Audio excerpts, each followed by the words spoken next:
안녕하세요. 네. 오늘은 토요일이에요. 그리고 추석이 원래는 좀 빠르네요. 한 달 정도. 그리고 9월 12일 날이 월요일이에요. 빨간 날의 마지막 날. 월요일이어서 제가 월요일 같은 날은 집중 진료하는 날이기 때문에 그날은 제가 오전에 진료를 한다. 그러니까 혹시 시간 되시면은요. 월요일인데 근데 보니까 또 빨간 날이네. 그럼 진료를 하나하나 궁금하실 텐데 해요. 얘는 공휴일은 진료 안 했지만은 지금은 공휴일날 한다. 그렇게 하시고 그 다음에 이제 제가 올리는 동영상 유튜브가 이런 형식, 여러분들한테 대기실에 말하는 형식을 통해서 올려요. 그 말의 의미는 여러분들을 들으라고 하는 얘기가 아니다. 유튜브에 올렸다면은 결국은 뭐예요? 유튜브를 보시는 분, 또 다른 의미 속에서 남이 아닌 나다. 근데 제가 어릴 때 저희 아버지가 목회를 하시는데 설교 끝나고 나면요, 아버지 어머니가 하시는 대화가 그래요. 저희 어머니가 다시 말해서 교회 사모 입장에서 뭐예요? 목사님, 그런 얘기는 그렇게 꼭 집어서 안 해도 되잖아요. 그러면은 그 예를 들면 장로님이, 그 집사님이, 그 권사님이 거기에서 상처를 받잖아요. 그런데 그 말을 하는 그 목사 입장에서, 설교를 하는 목사 입장에서는 그 사람을 꼭 집어서 하는 얘기일 수도 있겠지만 또 어떤 면에서는 뭐예요? 대중, 모든 사람들한테 공통적으로 적용되는 얘기를 하는 거예요. 제가 이게 뭐 유튜브도 제가 크리에이터니까 이제 남창기 하는 채널 유튜브를 딱 보면은 어떤 동영상은 예를 들면은 댓글도 많이 달려 있고 또 내지는 좋아요도 많이 눌려 있고 근데 어떤 동영상에는 싫어요가 많이 돼 있어요. 그러면 순간적으로 제가 싫어라는 말에 대해서 딱 보면은 이 동영상은 내가 좀 잘못 올렸나? 뭔가 내용상에 문제가 있나? 해서 또 들어보면은 꼭 그렇지도 않아요. 또 내지는 좋은 말이야. 또 내지는 중요한 얘기예요. 그 의미 속에서는 이 싫어요라는 사람이 누르는 사람의 특성이 몰라서도 누르고 무조건 싫으니까 그냥 남창기가 무조건 싫은 사람 있잖아요. 우리가 어떤 사람 딱 보면은 그냥 인상부터 싫어. 그러니까 싫은 거지. 이런 사람도 있지만 또 한편으로는 남창규가 이런 인체 파동 원리와 관련돼서 또는 지혜, 지식, 원리들을 가르쳐 주는 것이 공개하는 것이 어떤 싫은 사람한테는 이런 채널이 안 좋을 수도 있겠다. 좀 표현이 그렇죠. 영업 비밀을 다 공개하니까 그 영업 비밀을 공개한다는 의미 속에서는 공개 받으니까 어떤 사람은 좋지만 또 어떤 사람들은 뭐예요? 자기의 미천이 거들난다라고 생각해요. 근데 그 미천은 누구 미천이에요? 남창규 원자의 미천이 거들나는데 그 걱정을 누가 한다? 괜히 본인이 영업 비밀이 거들난다라고 생각해. 근데 제가 지금 이렇게 동영상을 좀 어떻게 보면요, 그냥 요즘 같아서는 너무 이렇게 막 토해내, 오바이트 하듯이 막. 그 의미 속에서는 보면은 이 가치를 어떻게 보면은 거저 나눠주기 때문에 쉽게 얘기하기 때문에 쉽게 받아들이다 보니까 그 가치를 모르겠다. 또 다른 의미 속에서는 이렇게 막 나눠주니까 뭐예요? 쓰나미처럼 오니까 결국은 그거를 분별할 수 있는 눈이 있는 사람한테는 땡큐 고맙습니다가 되지만 어떤 사람들은 뭔지도 모르겠다. 그리고 제가 이렇게 하는 의미 속에서는 이때까지 또 어떻게 보면은 일부러 또는 숨기는 의미도 있었지만 굳이 말하지 않는 부분들은 거기에 실족되기 때문에 여러분들이 제가 인체 파동 원리는 자리는 없습니다.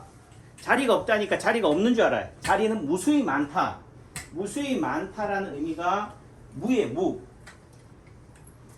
그 자리로 공부하면은요 평생을 공부해도 몰라요. 결국은 그렇기 때문에 원리에 천착해야 된다라는 거죠. 그러니까 지금 우리 누워 계시는 선생님이 하시는 말씀이 원장님 눈자리가 어디예요? 또 어떤 댓글에는 또 얼굴에서 신장이 어디에요? 콩팥이 어디에요? 라고 얘기하는데 그 의미는 해부학을 잘 아는 것도 방법이에요. 하지만은 해부학을 몰라도 된다. 예를 들면 신경 분절, 자율신경, 뭐 척추신경 분절, 교감신경 오셨어요? 부교감신경 이걸 몰라도 된다. 결국은 어떻게 돼요? 세상이 말하는 게 뭐요? 찬물에도 순서가 있다. 위아래가 있다. 그 위아래라는 관점으로 이해하시면 돼요. 그 의미는 머리가 위라고 한다면 발끝이 아래라고 한다면은 이런 자리들도 어떻게 돼? 인체 지도도 어떻게 돼 있다? 허벅지가 뭐 두개골, 경추, 뭐 정강이를 흉추, 발목을 요추, 꼬리뼈라고 하지만은 이 의미가 결국은 뭐예요? 우리가 기본적으로 예를 들면 털이 난 게 채무가 있는데 또는 돌출된 게 머리예요. 잘 모르니까 이 전제는 외우시라. 발끝을 머리라고 하진 않잖아요. 털이 난 부위. 그럼 우리 몸에서 털이 난 자리들이 뭐라고요? 피난다. 꿀 먹으셨어? 우리 피난다. 딸에 어디라고요? 김대현 선생님? 졸았지 여기는. 머리다. 털이 난 자리가 머리다.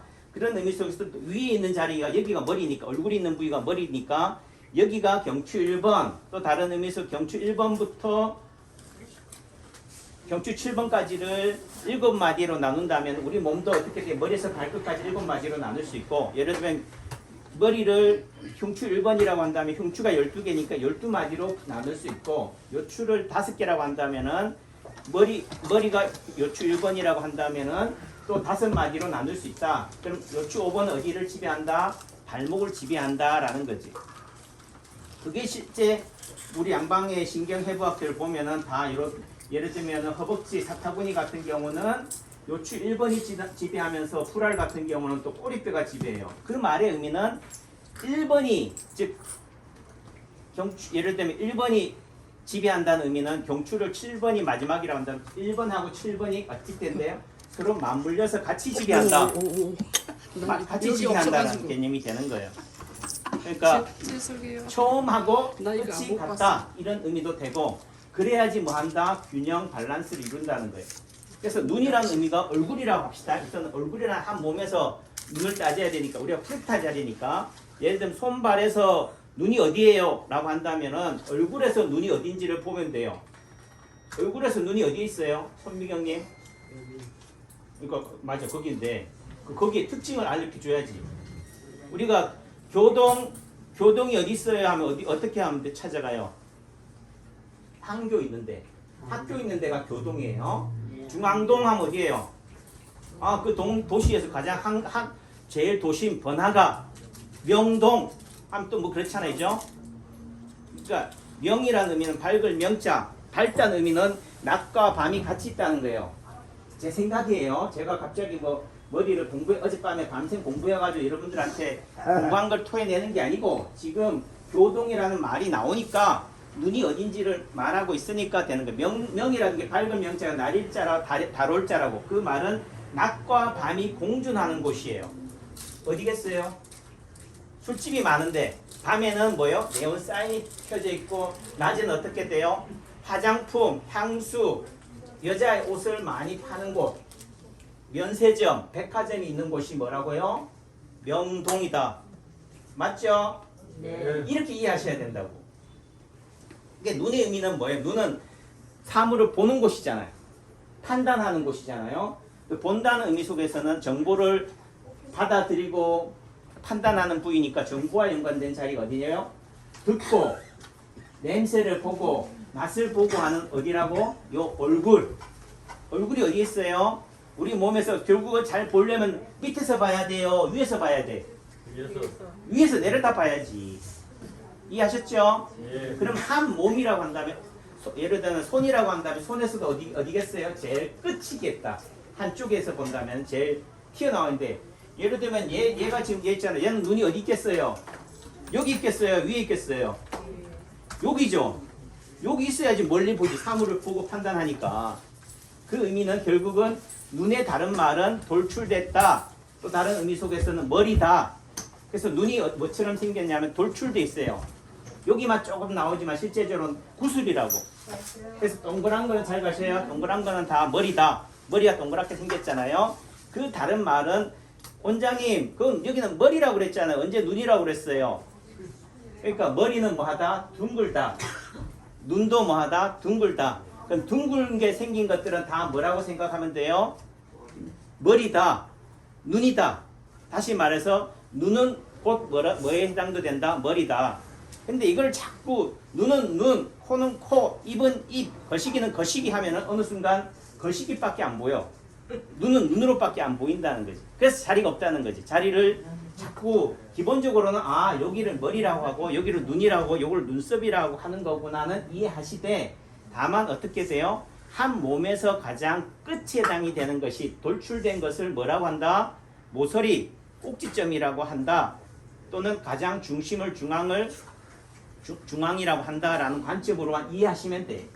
그 의미 속에서는 중앙을 치료하는 의미 속에서는 중앙을 풀어주는 의미 속에서는 꼭지점 모서리고 꼭지점 모서리를 풀어주는 의미 속에서는 다시 어떻게 돼? 그 반대편 끝도 되고 또 가운데도 된다.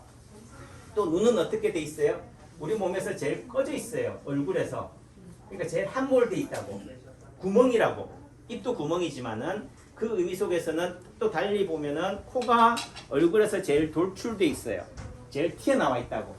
그러면은 여기가 상박부가 알통 있는 부위가 얼굴이라고 하니까 제일 튀어나온 부위가 어디라고요? 코. 그럼 코를 찾아가지고 그 다음 어떻게 돼요?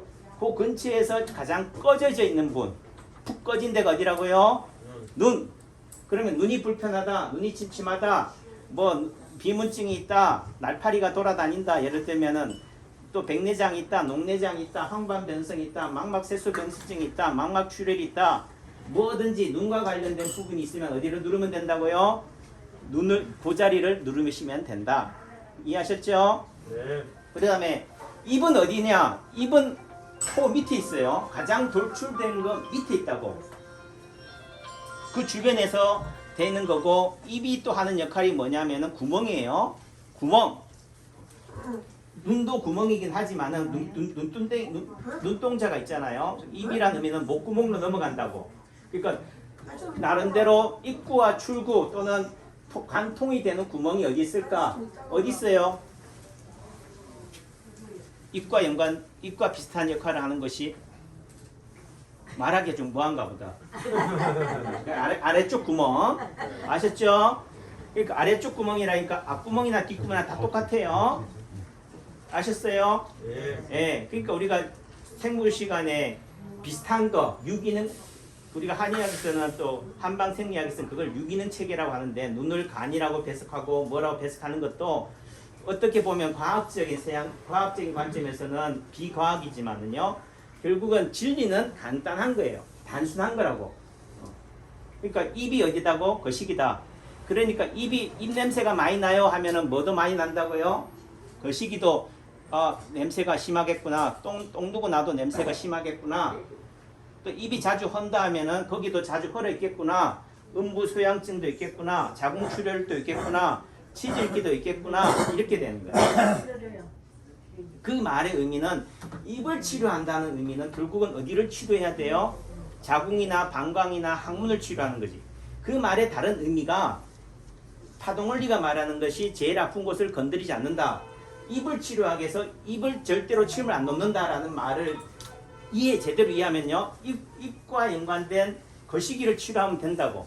그 말은 얼굴에서의 입을 치료하기 위해서 어떻게 돼요? 몸통에서 입에 해당되는 자리를 치료하면 되는 거예요. 그 말의 다른 의미는 여기하고 거기가 다른 데가 아니다.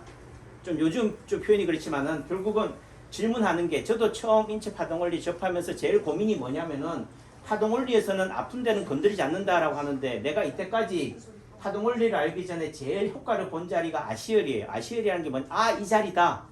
예를 들면 허리 아프다면 허리, 어깨 아프다면 어깨, 거시기 아프다면 거시기에 침 놓는 게 제일 장땡이라고. 환자도 불만이 없고. 근데 지금 파동원리적 관점에서 거기가 아닌 딴 데 놓으니까 환자분들이 하는 얘기 원장님 제 말 못 들었어요. 여기 놓으라고 했잖아요. 여기 아프다고 했는데 왜 자꾸 엉뚱한 데 놔요. 이렇게 된다고.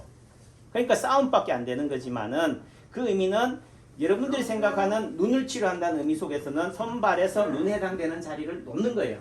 다른 말로 해서 똑같은 눈을 놓는 거다. 또 달리 얘기하면 결국은 여기나 저기나 다 같다. 굳이 눈에 찔러야지만을 눈을 치료한 것도 아니다. 그런 관점으로 되는 거고, 그런 맥락에서 결국은 뭐요? 생각을 하면 돼요. 눈이 뭐 하는 거지? 눈이 어떻게 생겼지? 이렇게 보면 코는 어떻게 생겼어요? 코는 하나면서 콧구멍은 두 개야. 하나면서 두 개인 곳이 또 어디 있을까요? 김창희 선생님, 얼굴에서 귀가 하나면서 둘이에요. 귀가 하나가 아니에요. 요거는 한쪽 면이라고. 요 귀는 왼쪽 모양 인체를 축소해 놓은 거고, 오른쪽 귀는 오른쪽 반신을, 왼쪽 귀는 왼쪽 반신을 축소해서 하나가 돼서 인체가 딱 맞는 거예요. 그래서 그 의미가 귀를 보고 뭐라고 한다고? 코라고 얘기하고, 코를 뭐라고 그런다고요? 콩팥이라고 하는 거죠. 그래서 콩팥은 여기 있잖아요. 가운데 있는 거고, 귀는 끝에 있잖아요. 변에 있잖아요. 그럼 다른 거 아니에요? 라고 하지만은 결국은 그런 맥락에서 뭐요? 끝과 끝은 같다. 가운데하고 모서리는 뭐요? 서로 밸런스를 이루고 있다. 그것이 1차원적 관점에서는 이렇게 직선으로 잡아 당기는 거고, 양쪽으로. 예를 들어 2차원적 관점에서는 결국은 뭐요? 이런 모서리, 꼭지점하고 중앙하고가 어떻게 돼요? 팽팽한 줄다리기를 통해서 어떻게 돼요? 그 물체가 유지되고 있다. 또 다른 의미 속에서 어떤 물질이 이렇게 이 항아리는 도자기는 깨졌어요. 깨진 거를 뭘로 붙인 거라고? 접착체를 통해서 붙인 거라고. 이렇게 붙어 있다는 말은 서로가 뭐 하고 있다? 잡아 당기고 있다. 또 서로 끌어당기고 있다. 그 잡아 당기고 끌어당기는 것이 적절한 힘, 평형을 이루고 있기 때문에 이 물체가 존재하는 거예요. 예를 들면 어떤 힘이 작용해서 딱 던졌다 깨지는 순간 어떻게 돼요? 그 에너지가 힘이 파괴된 거지. 그러니까 질문을 많이 하는 게 화석골이 좋습니까 안 좋습니까 따지면은 이 항아리가 좋습니까 안 좋습니까와 똑같아. 근데 여러분들 이 항아리 좋아요? 네? 근데 그 말은 제가 지금 뭐 강요하니까 좋다고 하지. 어떤 사람한테는 이 항아리가 좋지만은 어떤 사람한테는 거저줘도 안 한다. 쓰레기다. 그 말의 다른 의미는 그 화석이 효과를 내느냐 안 내느냐는 어떤 사람한테는 그 화석의 효과를 믿고 맹신하는 사람한테는 효과를 내지만은 그 화석에 대해서 그 가치를 모르는 사람한테는 백날 천날 갖다 줘봤자 뭐요? 못 느끼는 거지. 그 말의 다른 의미는 파동 원리가 파동침이 파동약이 효과가 있습니까 없습니까는 질문이 잘못된 거예요. 내가 그 약에 그 볼에 예를 들면 거기에 휘돌리는 사람은 어떻게 해요? 귀가 솔깃하는 사람은 거기에 매이는 거고 웃기고 있네 이런 사람들한테는 효과가 없다. 효과가 없다는 말에 그 에너지 파동이 안 온다는 게 아니에요. 파동이 영향을 주지만은 거기에 내가 어떻게 된다? 휘둘리지 않는다. 파도가 치는 동해안 잘 가셔요. 해안가에 특히 서양 사람들은 클리프 절벽 위에다가 집을 짓고 살아요. 근데 우리 동양 사람들은 그가 살면 우울증 걸려 다 자살해요. 뛰어내린다고. 근데 서양 사람들은 그런 것을 좋아한다. 좋아한다는 말의 의미 속에서는 그런 파도를 받아도 어떻게 돼요? 시원하다 한다는 거지. 근데 우울증이 생기는 사람은 뭐예요? 그 파도를 보면서 뭐예요? 세상 모든 사람들, 저 사람이 시아버지 같기도 하고 시어머니 같기도 하고 남편 같기도 하고 저 온수덩어리 같기도 하다고. 온수덩어리 같으니까 어떻게 돼요? 그 잔잔한 시원한 미풍조차도 뭐처럼 느낀다? 태풍같이 느끼는 거라고. 다른 말로 파동이 뭐라고요? 통증에 따라서 통증, 암, 중풍, 치매, 또 여러분들이 무서워하는 뭐예요? 남편. 이게 파동이다. 결국은 인체 파동 원리가 뭐냐? 이런 암이 파동이 왜 치느냐? 결국은 이 에너지가 이 항아리가 가지고 있는 기운 에너지, 화석이 가지고 있는 기운 에너지는 끊임없이 발산하고 있어요. 발산해도 내가 그거에 대해서 파동을 받는 순간 얘가 뭐지? 한다고. 이 파동을 안 받는 사람들은 얘가 없어서 얘가 에너지를 발산하지 않아서 못 느끼는 게 아니다. 내가 그거에 대해서 어떻게 돼요? 공명하지 않으니까 못 느끼는 거지. 그래서 하는 얘기가 뭐예요? 암은 어떤 사람한테 걸려요? 암이 두려운 사람. 암을 의식하는 사람, 암이 무서운 사람이에요. 좀 제가 이런 얘기를 공개적으로 하지만은 저도 그렇게 살고 싶어서 저도 암 무섭다고 하지만은 그렇다고 해서 암이 걸린다면은 좀 그런 얘기로 내가 예를 들면 내가 요양병원에 갈 정도의 상황이다, 똥오줌 못 가릴 상황이다 하면 저는 뭐 한다고요? 금식한다. 뭐 한다고요? 음식. 절식. 여러분들이 자꾸 가는데 난 요양병원에서 안 죽었으면 좋겠어요 하면서도 요양병원에 가. 그 말은 요양병원에 안 가려면은 요양병원에 안 갈 행동을 해야 돼요. 간단한 방법 안 먹으면 돼요. 요양병원에 가서 나는 똥오줌 난 이렇게 살고 싶지 않다 하면 안 먹으면 된다고. 그래도 어떻게 돼요? 기를 쓰고 나는 입을 막고 있어도 누가 병원에서 안 죽게 만들어. 그 한 명의 목숨이 얼마예요?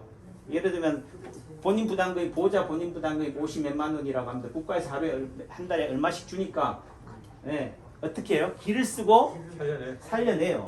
그러니까 여러분들은 그게 복지라고 그래요. 예를 들면 암 환자가 당신은 3개월밖에 못 살아요. 근데 기가 막히게 3개월밖에 못 살아요. 그런데도 그 3개월밖에 못 사는데 여러분들이 가진 전 재산을 다 갖다 바치고 거들내고 죽어요. 제 같으면 3개월밖에 못 산다면은요, 그냥 그 돈 가지고 맛있는 거 먹고 주변 사람들 베풀면서 이때까지 살아온 사람들 한 번씩 만나면서 그동안 고마웠네 할 텐데, 그냥 그 순간 어떻게 돼? 암이라고 진단받는 순간 병원에 쪼록 가가지고 격리 병실, 아무도 세상과 단절된 상태에서 3개월 살다가 그냥 가버려. 그러니까 결국은 누가 그 의사가 또는 여러분들이 말하는 어디 치료법에 누가 된다라고 한다고 해서 거기에 가지만은 결국은 누구를 믿는 거예요? 상대를 믿는 게 아니고 나를 믿는 거지. 내가 듣고 싶은 말을 상대가 하니까. 그러니까 사기꾼한테는 누가 사기를 당하느냐? 사기꾼을 진실되게 바라보는 사람이 사기를 당해요. 근데 또 어떤 면에서는 진실되게 바라보는 사람은요, 그 상대의 진실을 바라봐요. 근데 사기꾼한테 가서도 사기꾼이라고 하고 사기를 당하니까 사기를 당하는 거지. 그러니까 어떤 결정을 했다는 것은 결국은 누구예요? 상대 탓이 아닌 거지. 나한테 문제가 있는 거다. 얘기가 또 길어지고 이쯤 되면은 집중력도 떨어지니까 이제 할 얘기는 다 했다는 얘기니까 주말 잘 보내세요. 건강하세요.